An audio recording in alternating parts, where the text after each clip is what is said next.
नमस्कार KNP news channel में आपका स्वागत है। मैं मनवीर सिंह। डालते हैं आज की खबरों पर एक नजर। मतलब उसी के कोर्ट में इंसाफ मिलेगा हमें भला? अरे भाई साहब, हम अपने ही देश में 8th क्लास के सिटीजन हैं। कोई सुनवाई है ही नहीं। वकील साहब, कोई तो रास्ता होगा। कोई नहीं है, कानून बना हुआ है। आप बोर्ड के ट्रिब्यूनल में अपनी एप्लीकेशन डालिए, मैं पता करता हूँ कि वहां का अध्यक्ष कौन है।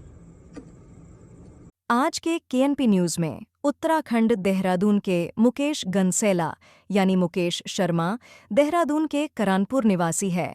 मुकेश वास्तव में बहुमुखी प्रतिभा के धनी हैं। अभिनय, डांस, डायरेक्शन आदि का काफी ज्ञान है। मुकेश ने सन 2000 से अपने करियर की शुरुआत की थी, जब उन्होंने गढ़वाली गीत गाया था।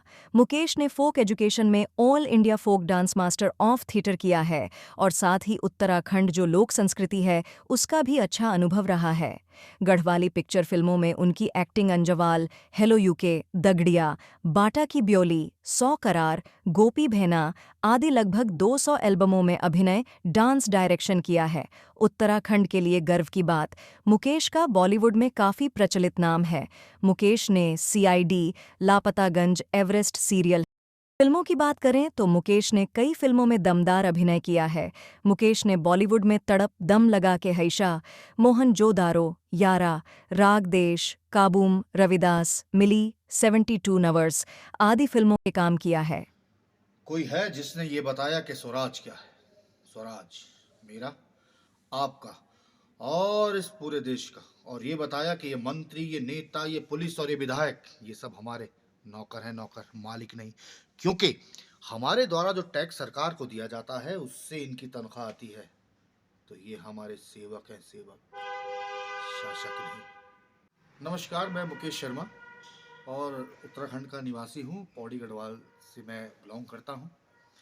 और इस लाइन में मैं कब 2002 या 2003 से है। वीडियो लाइन में 2005 से मैं आया और मैंने शुरुआत ही मेरी बहुत अच्छी हुई है। गढ़ रत्न नरेश सिंह नेगी जी के साथ मेरा को काम करने का सौभाग्य प्राप्त हुआ, जिनकी हम आवाज़ बचपन से पैदा होते हैं सुनते आ रहे हैं। उनके साथ काम करा, उनके साथ मंच पे मैंने गाया।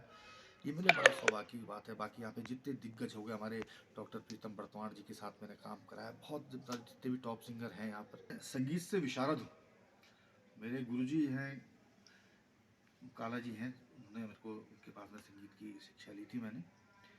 तो मेरा उस समय एक एल्बम आया था गढ़वाली। हालांकि गज़ल तो मैं डीएवी में जब मैं पढ़ता था तो बेस्ट गज़ल गायक भी चुना गया था वहाँ पे। आज ही मेरा वहाँ पे head of the department music में मेरा फ़ोटो भी लगाया वहाँ पर। और मैडमों ने भी बहुत सिखाया मुझे वहाँ पे। सक्सेना मैम है, काफ़ी है। तो उसमें मेरा एक गीत आया था। गीत के कुछ लाइनें आपको सुनाता हूँ। शुभ स्वागतम तेरो शुभ आगमन, शुभ स्वागतम तेरो शुभ आगमन, सोना का सरील वाली हीरा तेरु मन, शुभम स्वागतम, शुभ स्वागतम तेरो शुभ आगमन, शुभ स्वागतम तेरो शुभ आगमन, सोना का सरील वाली हीरा तेरु मन, शुभम स्वागतम। हम लोग का बचपन से पिताजी को वर्दी में देखा था तो अपने को भी शौक था वर्दी पहनने का। फिर मेरी आई साइड थोड़ा सा प्रॉब्लम हुई, मेरी आंख में कोयला चले गया था। तो सडनली ऐसे बैठे बैठे हमने स्टेज पे देखा कि स्टेज प्रोग्राम होता है। तो मेरी शुरुआत स्टेज से हुई है। मैं स्टेज पे कोरियोग्राफ करता रहा। फिर कई समस्या आई, जैसे हॉल बुक नहीं होता, साउंड की दिक्कत होती, पैसा हम पे होता नहीं था, कॉलेज गोइंग बॉयज़ थे। तो सब लोग इकट्ठा करके कभी किसी से कभी मदद मांग के ऐसा काम करते करते चलता रहा। और स्टेज पर मैं धीरे धीरे सर बन गया। लोग मुझ पर सीखते रहे। पहले मित्रता से आते थे, उसके बाद फ़ीस की शुरुआत हुई। 20 रुपये, 30 रुपये ऐसे करके उस ज़माने में फ़ीस लिया करते थे। अपना काम चलता था और वो निरंतर चलता रहा। फिर अपना इंस्टीट्यूट भी हुआ, सब कुछ माता रानी की कृपा से चलता रहा। फिर अचानक ही फिर नरेंद्र सिंह नेगी जी के साथ काम करने का मौका मिला। मेरे मित्र हैं पूरन थापा जी, जो अब बेचारे इस दुनिया में नहीं हैं। उनके माध्यम से ही मैं नेगी जी से जुड़ पाया और फिर चल रही है गाड़ी। हालांकि समस्या तो है ही, क्योंकि उत्तराखंड में पैदा हुआ हूँ तो सौभाग्य तो है, पर कहीं ना कहीं ये दुर्भाग्य भी है, क्योंकि ये इंडस्ट्री सिर्फ सिंगर प्रधान इंडस्ट्री है, कलाकार प्रधान है ही नहीं। और मुझ जैसे कई कलाकार हैं जो परेशान हैं। और मैं सबसे बड़ा सौभाग्यशाली अपने आप को इसलिए मानता हूँ कि मैं ऐसे परिवार में मैंने जन्म लिया।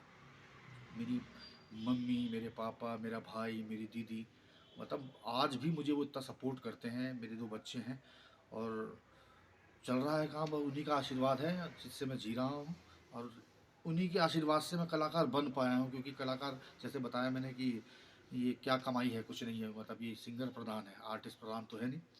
तो मतलब जो चल रही है, जैसे कहानी चल रही है, मतलब ठीक ठाक है। पर जितना सपोर्ट अगर वो नहीं करते तो शायद मैं यहाँ तक पहुँचता भी नहीं और आप मेरा इंटरव्यू ले भी नहीं रहे होते। तो ये सब सौभाग्य है, मेरे माँ बाप, मेरे भाई बहन और परिवार इतना मुझे सपोर्ट करता है। और उसके बाद कलाकारों का एक आशीर्वाद होता है कि उन्हें ससुराल ही बहुत अच्छी मिलती है। मुझे ससुराल ही बहुत अच्छी मिली है। कहते हैं कलाकार के ऊपर ऊपर वाले का हाथ होता है, तो ऊपर वाले का हाथ है। माँ जी पिताजी तो खैर मैं तो कुछ कर ही नहीं सकता, कह ही नहीं सकता इस विषय में कि उन्होंने मेरा कितना सपोर्ट किया। मतलब अगर मैं कहीं और पैदा होता तो मेरे ख्याल से मैं कलाकार नहीं होता। तो आज भी मेरे बच्चों को, मुझे उन्हीं के आशीर्वाद से मैं चल रहा हूँ। की हैं गढ़वाली फिल्म मेरी खुद अजवाल आई है। मैं मास्टर ऑफ थिएटर हूँ और थिएटर मैंने काफ़ी किया है। माधो सिंह भंडारी प्ले भी मैंने किया है और इंटरनेशनल टीवी पे मैंने काम किया है, सीआईडी, लापतागंज, एवरेज जैसे सीरियल। और अभी दूसरी माँ करके 3-4 और है, नाम भी याद नहीं है। बॉलीवुड में भी मैंने शिरकत की है, छुआ है बॉलीवुड को। दम लगा के आई, श्याम मोहन जोदाड़ो, अभी करंट में आई थी मिली, तड़प जैसी कई फिल्मों में मैंने काम किया है। वेब सीरीज़ भी की हैं, अभी लाइफ हिल जाएगी करके आई थी। और ये सफ़र निरंतर जारी है। और मैं धन्यवाद देना चाहूँगा केएनपी न्यूज़ चैनल वालों को, जो यहाँ के वो कलाकारों की स्थिति को उजागर करते हैं और कलाकारों को अपने चैनल के माध्यम से लोगों से रूबरू होने का मौका देते हैं। आज मुझे मिला है, इससे पहले कईयों को मिला और आगे भी निरंतर ये श्रृंखलाबद्ध इस तरीके से कलाकारों को आपसे मिलाते रहेंगे। धन्यवाद। लाइक शेयर एंड सब्सक्राइब जरूर कीजिए। धन्यवाद, नमस्कार।